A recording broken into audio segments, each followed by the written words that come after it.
isu yang sangat-sangat menggemparkan dan yang sangat-sangat menakjubkan hari ini.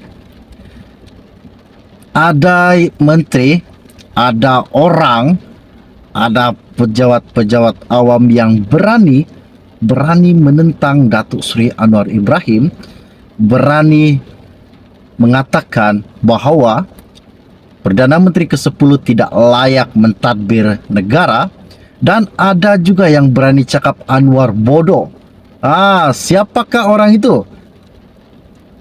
Inilah yang dinamakan musuh dalam selimut. Siapakah yang berani berkata begitu? Dan sangat-sangat berani mengatakan bahawa Perdana Menteri Anwar tidak layak menjadi Perdana Menteri dan Anwar bodoh. Kenapa dikatakan Anwar bodoh? Okey, baiklah. Sebelum saya meneruskan isu yang tergempar dan menakjubkan pada hari ini, mohon kiranya bantu saya tolong tekan butang subscribe dan kongsikan video ini agar anda dan keluarga anda dan rakan anda tahu perkembangan terkini isu semasa di dalam channel ini dan isu-isu yang hangat. Dan hari ini yang akan saya kongsikan, mengapa Anwar dipanggil bodoh. Ini sangat-sangat menakjubkan. Jadi jangan lepaskan peluang ini. Pastikan anda dengar dan fahami apa yang akan saya sampaikan di dalam channel ini pada hari ini. Okey, baiklah.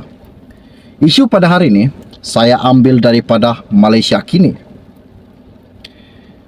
Katanya, surat ini pengecualian tol tindakan bodoh Anwar yang diterbitkan pada Januari 19, 2023 dan yang menulis Kamal Hussein.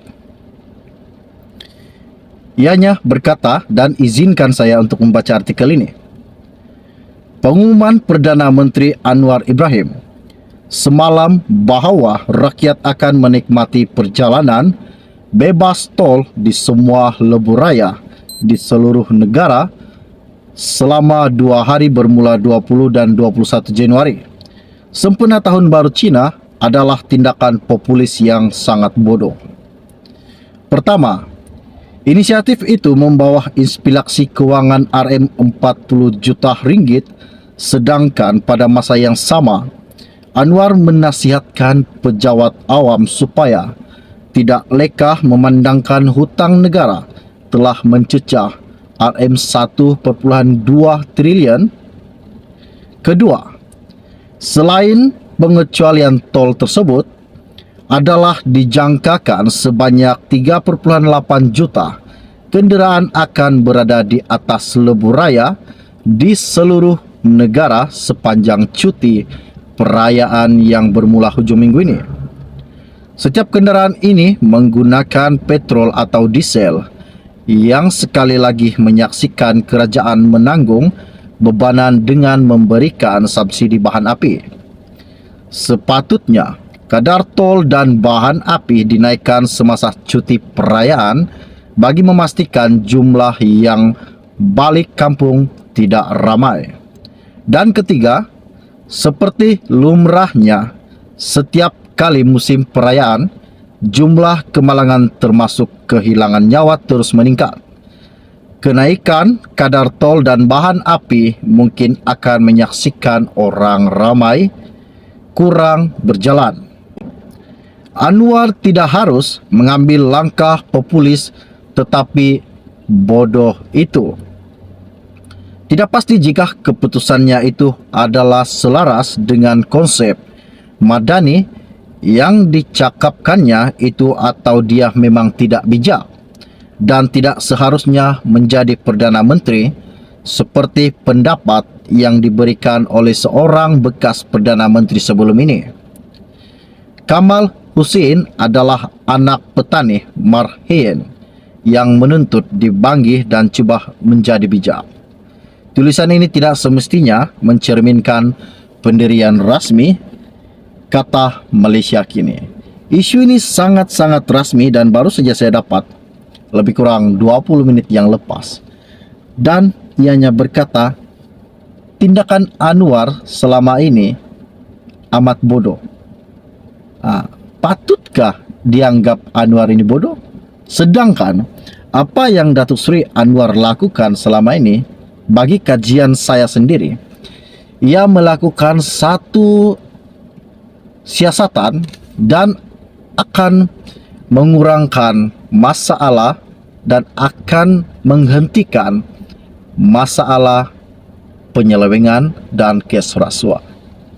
Itulah tujuan Datuk Seri Anwar menjadi sebagai Perdana Menteri.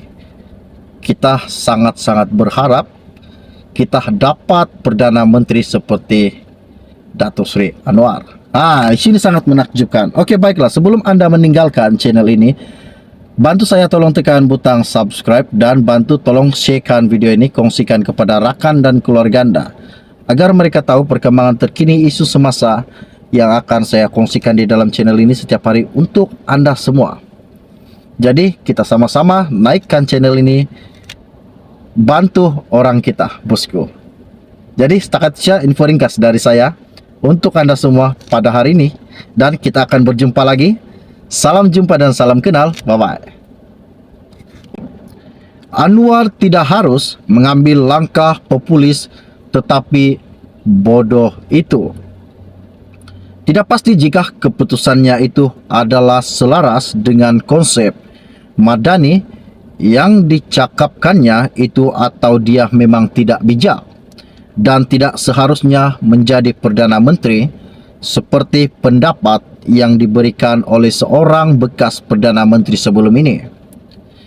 Kamal Hussein adalah anak petani marhen yang menuntut dibanggih dan cuba menjadi bijak. Tulisan ini tidak semestinya mencerminkan pendirian rasmi kata Malaysia kini. Isu ini sangat-sangat rasmi dan baru saja saya dapat lebih kurang 20 menit yang lepas. Dan ianya berkata, tindakan Anwar selama ini amat bodoh. Patutkah dianggap Anwar ini bodoh? Sedangkan apa yang Datuk Seri Anwar lakukan selama ini, bagi kajian saya sendiri, ia melakukan satu siasatan dan akan mengurangkan masalah dan akan menghentikan masalah penyelewengan dan kes rasuah. Itulah tujuan Datuk Seri Anwar menjadi sebagai Perdana Menteri. Kita sangat-sangat berharap kita dapat Perdana Menteri seperti Datuk Seri Anwar. Ini sangat menakjubkan. Oke, baiklah, sebelum Anda meninggalkan channel ini, bantu saya tolong tekan butang subscribe dan bantu tolong sharekan video ini, kongsikan kepada rakan dan keluarga Anda agar mereka tahu perkembangan terkini isu semasa yang akan saya kongsikan di dalam channel ini setiap hari untuk Anda semua. Jadi kita sama-sama naikkan channel ini, bantu orang kita, bosku. Jadi setakat saja info ringkas dari saya untuk Anda semua pada hari ini, dan kita akan berjumpa lagi. Salam jumpa dan salam kenal. Bye-bye.